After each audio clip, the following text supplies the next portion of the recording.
굿모닝, 좋은 아침입니다. 오늘은 4월 29일 화요일입니다. 오늘도 말씀 앞에 나오신 여러분들을 주님의 이름으로 축복하고 또 환영합니다.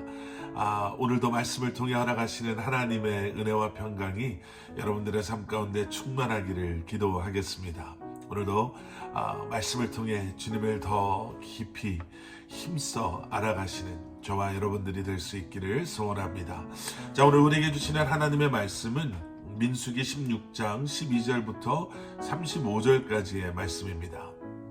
민수기 16장 12절부터 35절까지의 말씀. 여러분, 아무리 설득을 해도요, 또 설명을 해도 이해하지 못하는 그러한 상황들이, 또 그러한 분들이 계십니다. 더 심한 것은 이해를 못하는 것이 아니라 자신의 주장을 내려놓지 못해서 이해하기를, 받아들이기를 거부하는 그러한 경우이죠. 그런 경우에는 여러 가지 이유가 있을 수 있을 것 같습니다. 말씀드린 것처럼 그저 이해가 되지 않아서 이해를 못하는 경우도 있지만, 내 생각이 옳다라는 주장을 굽히지 못해서, 아니면 내가 틀린 것을 알면서도 자존심이나 내 고집 때문에 그것을 받아들이거나 인정하지 못하는 경우도 있죠. 오늘 본문에 등장하는 사람들은 그 뒷부분에 해당되는 사람들입니다. 모세를 통해서 분명히 하나님의 뜻이 무엇이고 그들이 무엇을 잘못 생각하고 있는가를 들었음에도 불구하고 르우벤 지파 엘리압의 아들들인 다단과 아비람이 모세에게 말하죠. 우리는 가지 않겠다. 자, 지금 어디를 안 간다라는 얘기죠. 하나님께서 약속하신 땅이요. 그런데 더 놀라운 것은 무엇이냐면 그 안 가겠다, 우리는 안 간다 라고 말하는 이유에 있습니다. 오늘 보면 13절 말씀. 당신이 이 광야에서 죽이려고 우리를 젖과 꿀이 흐르는 땅에서 데리고 나온 것으로 충분하지 않느냐? 이제는 기어이 우리를 지배하려고까지 하느냐? 여러분, 지금 이 다단과 아비람이요, 젖과 꿀이 흐르는 땅이라고 말하는 것이 어딘지 아시겠죠? 애굽에서 노예로 있었던 곳을 젖과 꿀이 흐르는 땅이다. 우리가 그곳에서 잘 먹고 잘 살고 있었는데 그런 우리를 데리고 나와서 지금 광야에서 죽게 하려고, 죽게 만드는 네가 이제는 우리를 지배하려고까지 하냐? 이러고 따지는 거예요. 여러분, 여기 젖과 꿀이 흐르는 땅이라는 이 표현은 하나님께서 약속하신 가나안을 말하는 표현입니다. 지금 그들이 그런 표현을 사용하면서 말하고 있다는 것은 결국에는요, 하나님의 계획하심 따위는 우리는 상관하지 않는다. 하나님의 약속, 하나님의 말씀, 우리는 그런 거 상관하지 않는다라는 너무나도 엄청난 어리석음의 정점을 찍는, 그 악함의 정점을 찍는 그들의 모습입니다. 계속해서 또 이렇게 말합니다. 14절 말씀. 더구나 당신은 젖과 꿀이 흐르는 땅에 우리를 들어가게 해주지도 않았고 우리에게 밭과 포도원을 유산으로 주지도 못했다. 당신이 이 사람들의 눈을 파내려고 하느냐? 우리는 결코 가지 않겠다. 맹세를 하는 거죠. 절대로 우리는 하나님의 계획대로 나아가지 않겠다라고 맹세합니다. 모세가 얼마나 답답했을까요? 속상하고 얼마나 힘들었을까요? 그래서 15절에서는 모세가 몹시 화가 났다라고 기록하고 있습니다. 자, 여러분, 그런데 그 15절의 말씀은 계속해서 화가 나서 여호와께 말했습니다. 이렇게 이어집니다. 여기서 우리는 굉장히 중요한 사실 하나를 발견합니다. 여러분, 우리도 인간이기에 이런 상황에서 화가 날 수 있습니다. 화가 안 나야지 좋은 그리스도인이다라는 게 아니에요. 우리도 감정이 있기 때문에 섭섭하기도 하고 화가 나기도 하고 억울하기도 하고 기쁘기도 하고 실망이 되기도 하죠. 그런데 중요한 것은 무엇이냐면 그러한 우리의 감정 뒤에 우리가 어떠한 행동과 판단과 선택을 하느냐이죠. 그 감정에 이끌려서 화가 나니까 내가 뭐라도 때려 부수고 그 사람에게 해를 입혀야지 속이 시원하지가 아니라 화가 나지만 모세는 그 화가 난 감정에 이끌려간 것이 아니라 화가 났기에 그는 여호와께 말합니다. 하나님, 나 너무너무 억울합니다. 저들의 제사를 받지 마십시오. 여러분, 이러한 모습이요, 저는 많이 위로가 됩니다.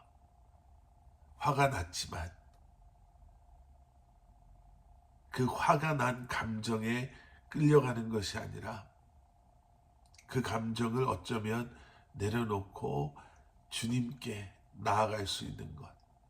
그래서 감정에 의한 행동에 따른 결과, 그리고 그 결과 때문에 후회하고 더 큰 아픔을 나뿐만 아니라 주변의 사람들에게 주는 것이 아니라 그 감정으로부터 자유함을 얻는다고 할까요?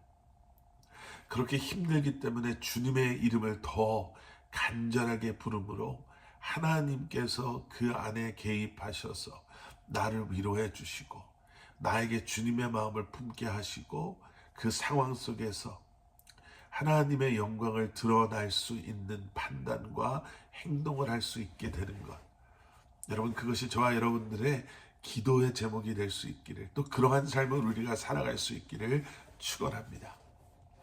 자, 그리고 계속되어지는 말씀에는요, 하나님의 무서운 진노하심을 우리가 보게 됩니다. 그런데 중요한 것은 무엇이냐면 그러한 하나님의 무서운 진노하심 가운데에서도 우리는 하나님의 자비와 긍휼을 발견하게 된다는 거죠. 본문 21절에서 하나님께서 이렇게 말씀하십니다. 너희 둘은 이 회중에서 떨어지라. 내가 그들을 단번에 없애버릴 것이다. 하나님께서 모세와 아론에게 말씀하시는 거예요. 너희 둘은 이 회중에서 떨어지라. 왜요? 하나님께서 이제 그들 모두를 벌하실 거거든요. 그런데 모세와 아론이 하나님께 기도합니다. 하나님, 모든 백성을 벌하지 마시고 죄를 지은 그 사람들만 벌하여 주시옵소서. 그래서 하나님께서는요, 백성들에게 죄를 지은 그 반란에 가담했던 사람들부터 그들을 분리시키십니다. 그리고 나서 땅이 갈라지고 하늘에서 불이 내리면서 하나님을 대적했던, 하나님께서 세우신 종 모세와 아론에게 대적했던 그 반란에 가담했던 사람들을 땅이 삼키고 불이 태워버리죠. 여기서 우리는 두 가지 중요한 사실을 발견합니다. 첫째, 여러분, 죄라는 것은요, 하나님을 대적하는 것은 너무나도 무서운 결과를 가지고 온다라는 것입니다. 이미 여러 차례 말씀드렸기 때문에 이 죄의 결과에 대해서, 회개하지 않은 죄의 무서움에 대해서 잘 아실 거예요. 자, 그런데 또 한 가지 우리가 여기서 기억하고자 하는 것은, 그런데 그런 상황 속에서도 우리는 하나님의 자비와 긍휼을 보게 된다는 거죠. 모세와 아론이 하나님께 기도하며 간구했을 때 하나님께서는 비록 죄의 편에는 서지 않았지만 하나님 편에도 서지 않았던 그 백성들을 벌하시고자 하셨지만 모세와 아론의 기도를 들으시고 그들에게 자비와 긍휼과 용서를 베푸시죠. 그럼 우리가 내릴 수 있는 결론은 너무나 분명합니다. 죄가 있다면 자비하신 하나님 앞에 그 죄를 숨기고 감추는 것이 아니라 고백하고 회개할 때 하나님의 긍휼하심과 자비와 용서가 우리를 새롭게 하고 죄로부터 우리를 건져주시고 구원해 주신다라는 것입니다. 오늘도 이 주신 말씀 붙잡으시고 온전한 모습으로 주님 앞에 나아가실 수 있는 저와 여러분들이 될 수 있기를 소원합니다. 함께 기도하시겠습니다. 사랑의 아버지 하나님, 주님 감사합니다. 늘 주님을 바라보게 하시고 주님 앞에 나아가게 하시고 하나님께 모든 것을 맡김으로 말미암아 주님께서 우리의 삶을 다스리시고 인도하시고 우리를 도우시는, 우리를 보호하시는 주님을 우리가 매 순간 경험하게 하여 주시옵소서. 다시 한번 우리의 죄를 위해 십자가에 죽으시고 부활하신 예수 그리스도를 기억하고 회개하는 마음으로 우리의 죄와 우리의 연약함, 우리의 실수를 주님 앞에 내려놓으며 매일매일 우리를 새롭게 하시는 주님의 은혜와 사랑을 경험하게 하여 주시옵소서. 예수 그리스도 이름 받들어 간절히 기도드렸사옵나이다.